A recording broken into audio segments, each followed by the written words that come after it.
জানিয়ে দিলেন, অন্যায়কে দেখলে হাত দিয়ে রোখো, হাত দিয়ে যদি রুখতে না পারো মুখ দিয়ে প্রতিবাদ করো, মুখে যদি প্রতিবাদ করতে না পারো ঘৃণা অন্তর থেকে করো। এই অন্যায়ের বিষয়ে রাসূল আমার বললেন, নাম্বার 1 হাত দিয়ে রোখো। কেউ যদি হাত দিয়ে রোখে অন্যায়কে, তার ঈমান হলো 1 নম্বরে ক্যাটাগরির ঈমান। কেউ যদি হাত দিয়ে রুখতে না পারে, 2 নম্বর ঈমান হলো মুখ দিয়ে প্রতিবাদ করো। মুখ দিয়ে যে প্রতিবাদ করবে তার হলো 2 নম্বরের ঈমান। মুখ দিয়ে যদি প্রতিবাদ করতে না পারে, অন্তর থেকে ঘৃণা করো। এই অন্তর থেকে ঘৃণাও যদি করতে না পারে, এই 3টের মধ্যে কোনোটা যদি অন্যায় দেখে না থাকে, আল্লাহ নবী জানিয়ে দিলেন তার মধ্যে ঈমান নাই। শুনছেন তো কি বলছি? নাম্বার 1, অন্যায় দেখলে হাত দিয়ে রোখো। হাতে ক্ষমতা নাই, মুখ দিয়ে প্রতিবাদ করো। মুখেও ক্ষমতা নাই, অন্তর থেকে ঘৃণা করো। অন্তরও যদি ঘৃণা না থাকে, রাসূল বললেন তার ঈমান নাই।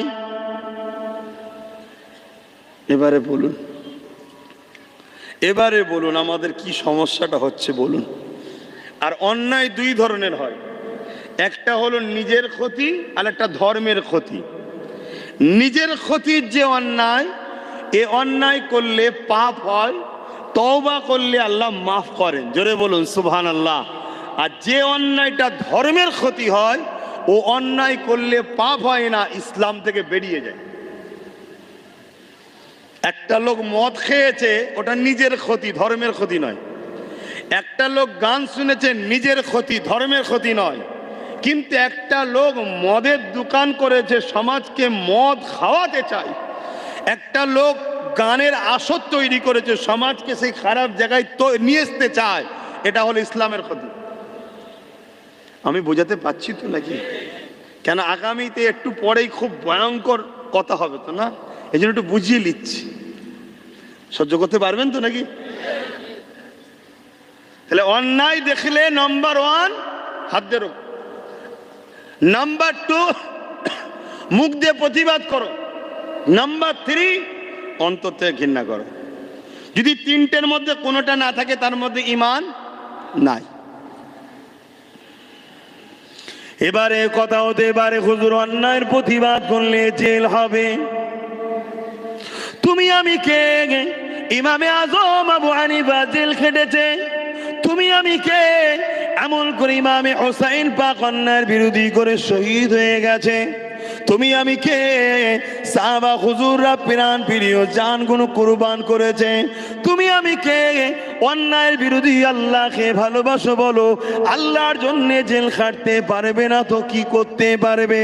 দুনিয়ায় যদি চুরি করে জেল খাটার জন্য, দুনিয়ায় যদি মুসলমান বেঈমান নেতার জন্য জেল খাটতে পারে, দুনিয়ায় যদি মুসলমান বেঈমান নেতার জন্য লড়াই করতে পারে, দুনিয়ায় যদি মুসলমান বেঈমান নেতার জন্য ঝগড়া করতে পারে, তুমি আমি মুসলমান দাবি করলাম, আল্লাহর জন্য হক কথা বলে যদি নির্দোষ অবস্থায় জেল খাটি, মনে রাখবে হযরত নবী ইউসুফ আলাইহিস সালামের সুন্নাত হবে। ইউসুফ নবী জেলে গেছিলেন জানেন তো নাকি? নির্দোষ। তুমি যদি হক কথা বলার জন্য যাও নির্দোষ, তুমি আল্লাহর নবী ইউসুফ আলাইহিস সালামের সুন্নতে সওয়াব পাবে। এ নওজওয়ানেরা কথাটা মনে রাখবেন, অন্যায় দেখলে হাত দিয়ে রোখো। 2 মুখ দিয়ে প্রতিবাদ করো। 3 অন্তর থেকে ঘৃণা করো। 3টের মধ্যে কোনোটা যদি না থাকে, তার মধ্যে ঈমান নাই। এবারে আমি জানতে চাই, আমার ভারতবর্ষে আমাদেরই পূর্বপুরুষদের দেওয়া জায়গার উপরে আমাদেরই মসজিদ মাদ্রাসা কবরস্থান থাকবে, আর কেন্দ্রের জালিম সরকার ক্ষমতার জোরে এসে কোনোকে দখল করে নিতে চাইবে। এটা অন্যায় না ন্যায়? জোরে বলুন, অন্যায় না ন্যায়? এই অন্যায়ের প্রতিবাদ তোমাকে হাত দিয়ে করতে হবে। হাতে যদি ক্ষমতা না থাকে মুখ দিয়ে করতে হবে, যদি মুখে না থাকে অন্তর থেকে ঘৃণা করতে হবে। যদি তিনটের মধ্যে কোনোটা না থাকে ওই মুসলমান ঈমান নাই। ওর মুখে দাড়ি থাকতে পারে, ওর মাথায় টুপি থাকতে পারে, ও নামাজও পড়তে পারে, ও হাজিও হতে পারে, ও বেঈমান মরবে আর চির জাহান্নামী হবে। কেননা ইসলাম বিরোধী একটা চক্রান্ত হয়েছে। ঈমানের বৈশিষ্ট্য হলো এই অন্যায়ের বিরুদ্ধে তোমাকে হাত দিয়ে রুখতে হবে। হাতে ক্ষমতা নাই, মুখ দিয়ে প্রতিবাদ করতে হবে। মুখেও ক্ষমতা নাই, অন্তর থেকে ঘৃণা করতে হবে। যদি তিনটের মধ্যে কোনোটা না থাকে তাহলে তার মধ্যে ঈমান নাই। এ যুবকেরা, তরুণীরা, বাপেরা, এখন আমি জানতে চাই, আমাদের হাতে তো রাজ ক্ষমতা নাই, তাই আমরা হাত দিয়ে প্রতিরোধ তো করতে পারছি না। তাহলে দ্বিতীয় অপশন হলো মুখ দিয়ে প্রতিবাদ করা। এই মুখ দিয়ে প্রতিবাদ করার দরকার আছে না? না, জোরে বলুন।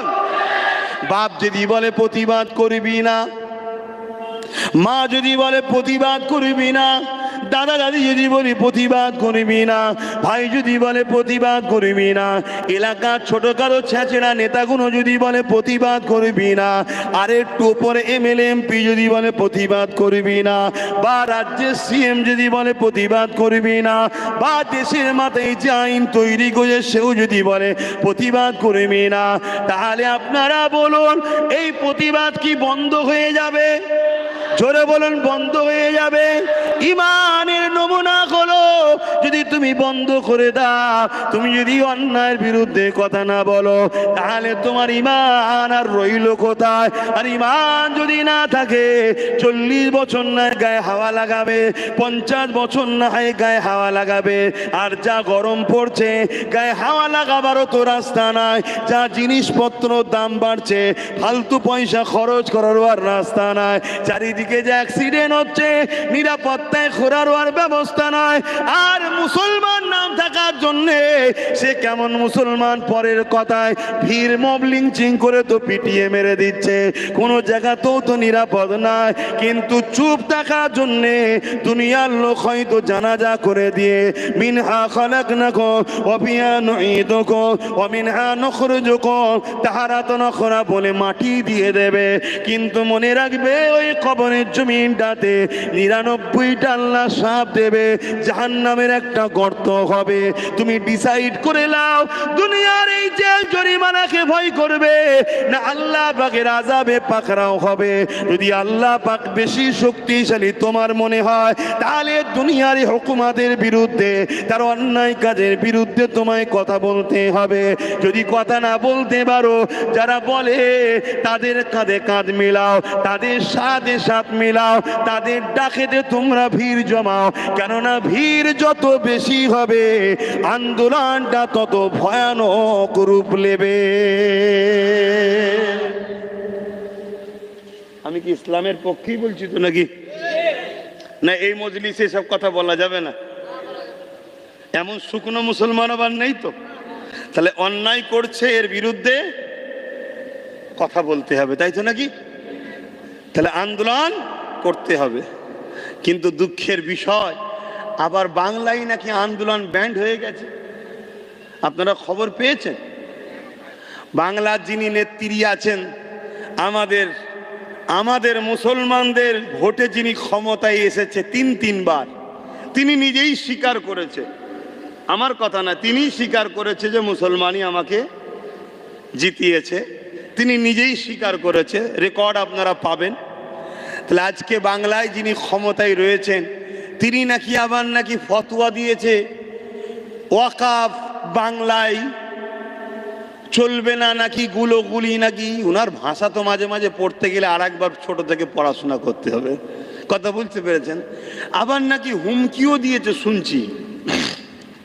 আবার নাকি বলেছে কেউ যদি বাংলায় ওয়াকাফলে গুলোগুলি করে, মানে মসজিদ মাদ্রাসা কবরস্থানের বিরুদ্ধে কেন্দ্র সরকার যে বিলটা করেছে, কেউ যদি বাংলায় কেন্দ্র সরকারের বিরুদ্ধে কথা বলে, মানে এরম দাঁড়াচ্ছে তো নাকি? বাংলায় কেউ যদি কেন্দ্র সরকারের বিরুদ্ধে কথা বলে মসজিদ মাদ্রাসার পক্ষে কথা বলে, রাজ্য সরকার নাকি হুমকি দিচ্ছে তার সব থেকে বড় দুশ্মন আমি হব। শুনছেন তো নাকি? এখন বলুন, এই কচুপুড়াকে ভয় করবেন না আল্লাহকে ভয় করবেন? এই এটা কচুপুড়া, কচু বোঝেন তো নাকি?